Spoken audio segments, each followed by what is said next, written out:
Hello, I'm Bob Hershey, and today I'm going to talk about how to carve rocks, to add them to your bases, or if you're a bark carver, to add them to your bark carvings, and how to make natural looking rocks that are interesting and realistic.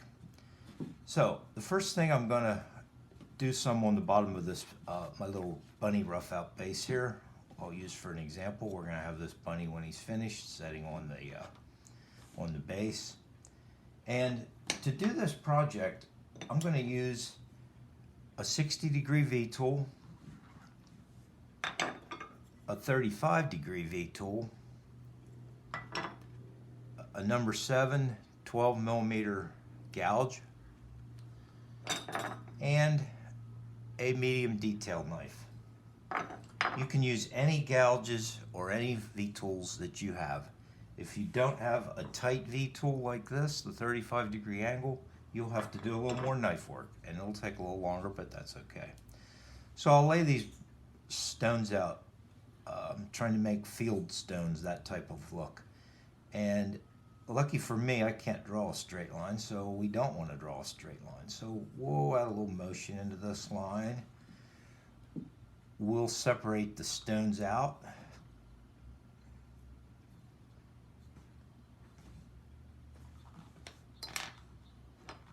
And then we'll start with the 60-degree V-tool, and we'll start to separate the stones.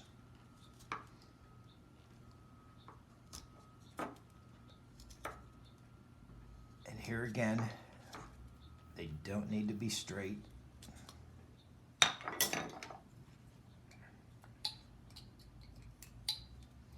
Now I'm going to come back in with my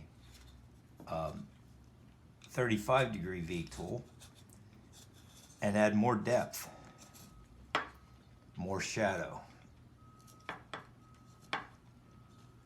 making these stones look natural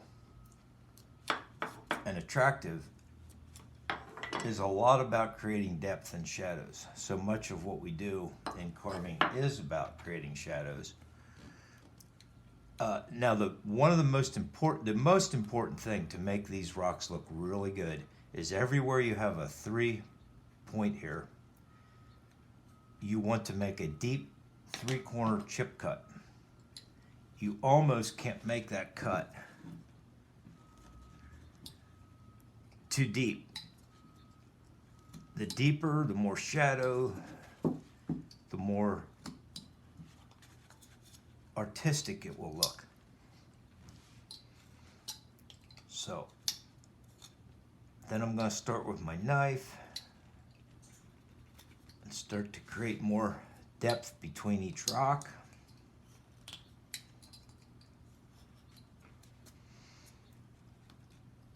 We want to break it all up.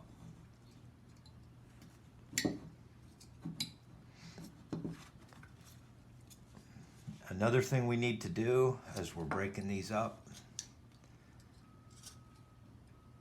we don't want to forget on the bottom of the rocks, we want to take some off of that so that when it's setting flat, there's still some shadow underneath there. I'll jump ahead a little here to some I've already worked on. And another thing we want to do is we don't want these rocks to be all parallel on a flat plane here. We want to break them up a little bit. So to do that is where I'll use my little gouge. You can use any gouge you have will work. And we'll just break them up a little.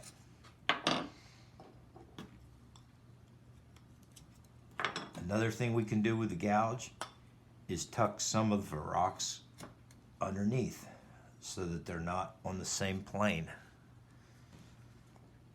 It'll just give them a more natural look. And then I'll come back and continue to take out more wood at that 3-point chip cut.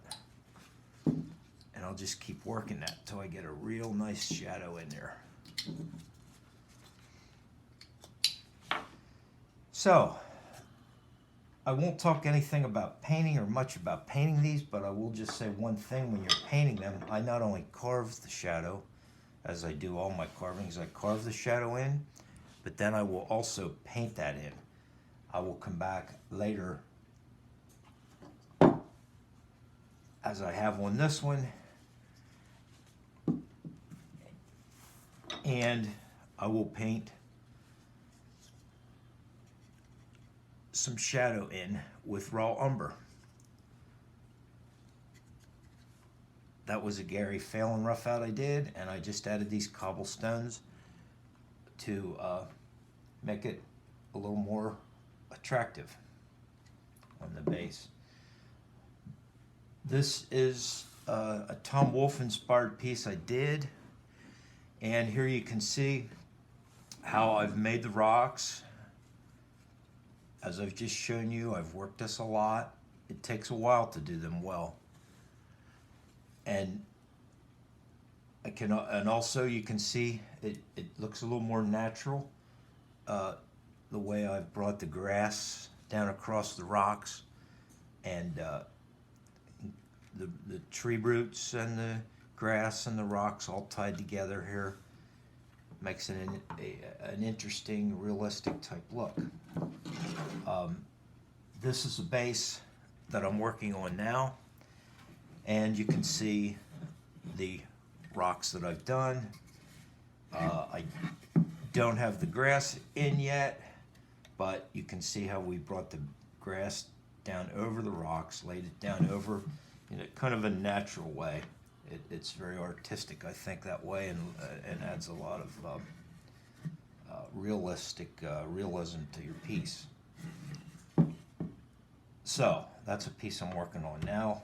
And also, I'll just show you quick, these are some of the bark houses I've done. This was a lighthouse, and you can see how I've piled the rocks up. And here on top, I've created a lot of movement in the rocks so that they're not still, static looking. They have a natural look to them. Here I've left some of the bark on the base, and other places I've added the rocks. And you can see how I used the raw umber to create shadow and depth on these. Thank you very much, and good luck with your rocks.